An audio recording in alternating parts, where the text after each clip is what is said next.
Hi mga ka-herbs! Ito yung luto kong adobong tilapia.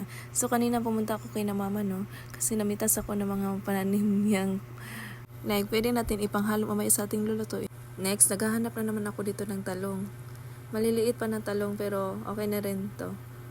Nakakuha ako dito mga 3 pirasong talong. At naghahanap na naman ako ng okra. Pero wait, may nakita ko ditong kamatis. Ang cute. Mahilig kasi yung mama ko magtanim ng mga gulay. Kaya wala talagang problema kung wala kang ulam, may gulay. Presko pa.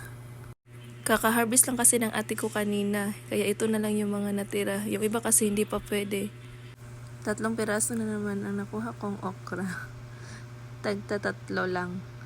At least meron, diba?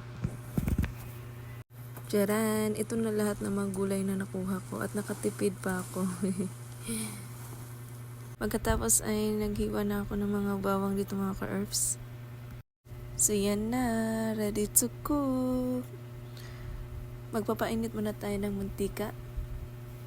Pagkatapos ay lagyan natin yung talong. Papupulahin muna natin yan.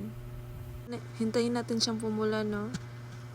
Tapos doon natin lagay yung bawang sibuyas. Mikos-mikos muna natin yan. Pagkatapos ilalagay ko na yung isda. Niramihan ko na yan mga ka-herbs no, kasi bibigyan ko pa sila mama. Kahirap kalisod ba mag voice over no? Lalo na Bisaya kang dako. Lagyan na natin ng suka, tuyo, tsaka okra, espada, at paminta to taste. Takpan lang muna natin yan mga ka-herbs, tapos lagyan natin ng kaunting tubig para may sabaw. Kasi yung mga bata mahilig talaga pag may sabaw.